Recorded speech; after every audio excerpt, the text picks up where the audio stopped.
Hello বন্ধুরা, ভয়তরঙ্গের নতুন একটি গল্পে আপনাদের স্বাগত। গল্পটির নাম হচ্ছে রক্তচিহ্ন। অতীতের কথা শোনা যায়। মগরাহাট এক কোণে দাঁড়িয়ে থাকা সেই ছোট্ট ভাঙা ঘরটা বাইরে থেকে নিরীহ মনে হতো, কিন্তু ভেতরে ছিল অজানা ভয় আর আতঙ্কের কাহিনী। শরৎচন্দ্র বণিক, পেশায় মিষ্টিওয়ালা। মানুষ তাকে ভদ্র মনে করতেন, কিন্তু রাতে মিষ্টির দোকান বন্ধ হয়ে গেলে সে গোপনে ঘরে ঢুকতো আর নিখোঁজ হয়ে যাওয়া বাচ্চাদের একে একে শিকারে পরিণত করত। দরজা বন্ধ, বাতি নেভানো, আর তারপর মাটির নিচে চাপা পড়ে যাওয়া সেই ছোট্ট দেহগুলি। শেষে যখন সত্যিটা ধরা পড়ে যায়, মানুষ অনেক ক্ষিপ্ত আর রেগে গিয়েছিল তার প্রতি। পুলিশের হাতেও তাকে তুলে দেওয়ার প্রয়োজন মনে করেনি তারা, নিজেরাই তাকে পিটিয়ে মেরে ফেলেছিল, ঠিক সেই ঘরের মেঝেতেই। তারপর থেকে সেই ঘরটা রক্তঘর নামে কুখ্যাত হয়ে ওঠে। এরপরেও ওখান থেকে আরও অনেক কিছু শোনা যায়। নতুন শুরু হলো আবার 15 বছর পর। প্রমোটার মধুসূদন ঘোষ জমিটা কিনে নেয়।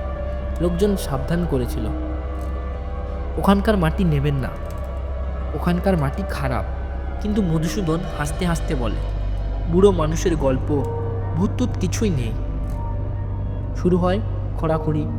প্রথম রাত 12টায় মজুরি শ্যামল বেলচা চালাচ্ছিল মাটিতে। হঠাৎ কিছুতে ঠেকে যায় তার বেলচাটা। সে নিচু হয়ে দেখে মাটির নিচে সাদা কিছু ঝিমঝিম করছে। একটু মাটি সরাতেই বেরিয়ে আসে একটা ছোট্ট হাত, হাড় আর চামড়ায় মোড়া। ঠিক তখনই শ্যামল চিৎকার করে ওঠে। সবাই দৌড়ে আসে, কিন্তু শ্যামল আর মুখে কিছু বলে না। তার চোখ ফাঁকা হয়ে যায়, মুখে লেগে যায় ভয়ের অভিব্যক্তি। ভয় আরও ঘনিয়ে ওঠে। পরদিন এক শ্রমিক বাবলু নিখোঁজ হয়ে যায়। তার বিছানায় কাদা আর রক্তের দাগ পাওয়া যায়। আরেকজন জহর সকালে উঠে দেখে তার পিঠে আঁকাবাঁকা 5টি গভীর আঁচড়ের দাগ, যেন কোনো জানোয়ার নয়, মানুষের নখেই কেটেছে। সে ফিসফিস করে বলল, কাল রাতে দেখি সে উঠল, মাটি ফাটিয়ে কাঁদছিল বাচ্চাদের মতো আর হাসছিল। আমার দিকে তাকালো, কালো চোখ তার। মধুসূদন এবার কিছুটা ভয় পায়, তবুও বলে, ভূত নেই, আজই পুলিশ ডাকবো। শেষ রাতে পুলিশ এলো। 3জন কনস্টেবল আর একজন অফিসারও এলো তাদের সাথে। তারা ঘরে ঢুকেই দরজা বন্ধ হয়ে গেল। ঘরের ভেতর হালকা কুয়াশা, বাতি জ্বলছে আর নিভছে। একজন কনস্টেবল বলে উঠল, কারা বাচ্চাদের মতো কাঁদছে? এখানে কেউ আছো? তারপরে মাটির নিচে ফাটল তৈরি হলো। কালো কুয়াশার ভেতর থেকে ভেসে উঠল একটা বিকৃত চেহারা। শরৎচন্দ্রের চোখ দুটো পচা গর্ত, মুখ ভর্তি রক্তমাখা দাঁত। সে মাটির নিচে থেকে উঠে এসে কনস্টেবলকে টেনে নিয়ে গেল। তারপরে চিৎকার করলো কনস্টেবল। তার চিৎকারে সবার কানে তালা লেগে গেল। দরজা ঠেলে ভেঙে যখন বাইরে বেরোলো সবাই, তখন মাটির উপরে রক্ত দিয়ে লেখা, সবাইকে নিয়ে যাব। আমার একজন পুলিশও পাওয়া গেল না। এরপরে সেই জমিতে আর কেউ কিনতে চায় না। মাটিতে আজও দেখা যায় রক্তের হালকা ছাপ। লোকজন বলে, রাতের বেলায় গেলে কুয়াশা ভেদ করে শোনা যায় বাচ্চাদের কান্না আর শরৎচন্দ্রের সেই ভুতুড়ে হাসি। রক্তচিহ্ন অভিশপ্ত মুক্তি পাবে কি পাবে না? অজানা ডাক, মগরহাটের রক্তঘর। এখানে দাঁড়িয়ে আছে লোকেরা, চারপাশ ঘিরে বেড়া দিয়ে দিয়েছে। কিন্তু অমিতাভ নামে এক তরুণ সাংবাদিক ঠিক করলো সব কাহিনী শেষ করবে। সে শহরে নতুন এসেছে, কাগজের বড় শিরোনাম করবে। রক্তঘরের সত্যি কেউ তার সাথে যেতে চাইল না। অমিতাভ যে নিউজ চ্যানেলটিতে কাজ করত, সেই নিউজ চ্যানেলটি প্রধানত ভুতুড়ে নিউজ চ্যানেল ছিল। সেখানে ভূত নিয়েই আলোচনা করা হতো। তাই তার এই রক্তঘরের প্রতি আকাঙ্ক্ষাটা বা ইচ্ছাটা একটু বেশিই ছিল। সে কাউকেই সাথে পেল না যাওয়ার জন্য। তারপরে সে একটা পুরোহিতকে বলল। পুরোহিত, তার নাম ছিল গোকুল। সে যাওয়ার জন্য রাজি হলো তার সাথে। অমিতাভ তার সাথে নিয়েছিল একটা টর্চ লাইট, একটা ক্যামেরা আর গোকুল নামে সেই পুরোহিতটাকে। গোকুল বলল, ও মাটি এখনও জাগ্রত, ওরা ঘুমায় না। ভুলেও ডাকলে সাড়া দেয়। যা ওরা চায় তা পেলে তবে থামবে ওরা। অমিতাভ তবুও বলল, আমি সত্যি বের করবই, আমার নিউজ চ্যানেলে এটা আমি দেখাবই। তারা যখন রাত 12টার সময় ঘরে ঢুকলো, তখন কুয়াশা এত ঘন ছিল যে নিজেদের হাত পা ওরা নিজেরাই দেখতে পাচ্ছিল না। অমিতাভ আর গোকুল ঘরের দরজা ঠেলে ভেতরে ঢুকলো। মেঝেতে এখনো লাল দাগ জ্বলজ্বল করছে। হঠাৎ চারপাশের বাতি জ্বলতে শুরু করলো। মেঝে থেকে ভেসে উঠল হাড়ের মতন আঙুল, আর শোনা গেল বাচ্চাদের হালকা হালকা কান্নার শব্দ। অমিতাভ ফিসফিস করে বলল, কি চাও তোমরা? এক কণ্ঠস্বর ভেসে এলো খুব নিচ থেকে, যেন মনে হচ্ছে মাটির নিচের থেকে বলছে। যেমন আমাদের শ্বাস চাই, আমাদের রক্ত চাই। মাটির নিচ থেকে একে একে ভেসে উঠতে লাগলো শিশুদের বিকৃত ছায়া।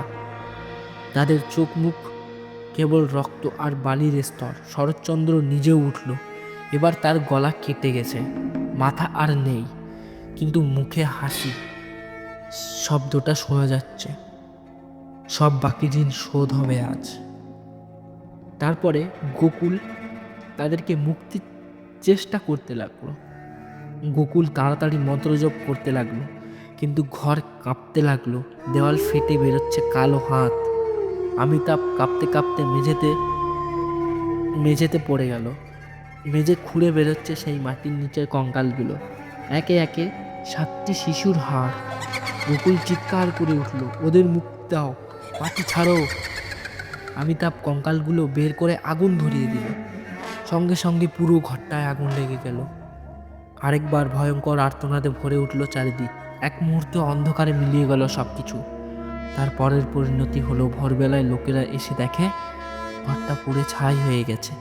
মাটিতে কেবল ছাই আর একটা লেখা, ঋণ শোধ হলো, আবার ডাকলে ফিরব। অমিতাভ আর গোকুলকে আর খোঁজ পাওয়া যায়নি। শুধু ভোরের আলোয় ভেসে আসে একটা হালকা হাসির শব্দ। শেষ নাকি শুরু হইত, লোকেরা এখনো বলে। রাতে গেলে দেখা যায় ভাঙা ছাইয়ের ওপর শুয়ে আছে একটা কঙ্কালের মতন হাত, যেন নতুন কোনো শিকারের অপেক্ষায়। রক্তচিহ্ন গল্পটি আবার একটা নতুন অভিশাপের জন্ম নেয়, নতুন ভয়। ঘরটা ছাই হয়ে যাওয়ার পরেও মানুষেরা স্বস্তির নিঃশ্বাস ফেলছিল না কোনো মতেই। মনে করছিল ভয় কেটে গেছে, কিন্তু তাদের মনের মধ্যে একটা ভয় তো রয়েই গেছে। কিন্তু ঠিক 7 দিন পর পূর্ণিমার রাতে আবার কুয়াশা নামে শহরের উপরে। সেই রাতে প্রথমে একটি বাচ্চা নিখোঁজ হয়, তারপরে আরেকজন। সকালে স্কুলের মাঠে পাওয়া যায় রক্তের দাগ, মাটিতে লেখা, ঋণ শোধ হয়নি। বাচ্চাটাকে এখনো পাওয়া যায়নি। তারপরে কিছুদিন পর দেখা গেল অমিতাভ ফিরে আসছে মোগরাহাট থানায়। একদিন ভোরবেলা হেঁটে আসছে অমিতাভ, কিন্তু সে আর আগের মতো নেই। তার চোখে আলো নেই, কপালে রক্তের দাগ, আর হাতে ধরা সেই ভাঙা ক্যামেরাটি। সে ফিসফিস করে বলে, তারা আমাকে পাঠিয়েছে আবার দরজা খুলতে। সবাই ভয়ে পিছিয়ে যায়, কেউ আর কাছে যায় না তার। সে হঠাৎ মাটিতে বসে রক্ত দিয়ে লিখতে শুরু করে, আরও রক্ত চাই, শহর শেষ হবে। তারপর অদৃশ্য হয়ে যায় কুয়াশার ভেতরে। নতুন একটা অভিশাপের জন্ম হলো অমিতাভ আসার পরে। শহরের মাঝখানে যেখানে রক্তঘর ছিল, সেখানে এক রাতের মধ্যে গড়ে ওঠে একটা কালো মন্দিরের মতন আকৃতি। কে বানালো কেউ জানে না। তারপর চারপাশে ছাই আর পচা মাংসের গন্ধ। লোকেরা বলে ভেতরে বসে থাকা শরৎচন্দ্র আর অমিতাভ আর শিশু আত্মারা চারপাশে ঘোরে। যারা সাহস করে কাছে যায় তারা ফিরে আসে না, শুধু তাদের চিৎকার, চেঁচামেচি আর আর্তনাদ শোনা যায়, বাঁচাও, আমাদের বাঁচাও। শেষ ইশারায় এক রাতে শহরের আকাশে ভেসে ওঠে লাল আবহাওয়া। এক বৃদ্ধ বলে ওঠে, ঋণ এখনো শোধ হয়নি, এই শহর আর কখনো শান্তি পাবে না। এখানে রাত নামলে সেই জায়গা থেকে শোনা যায় বাচ্চাদের কান্না, একজন বিস্তৃত মানুষের হাসি।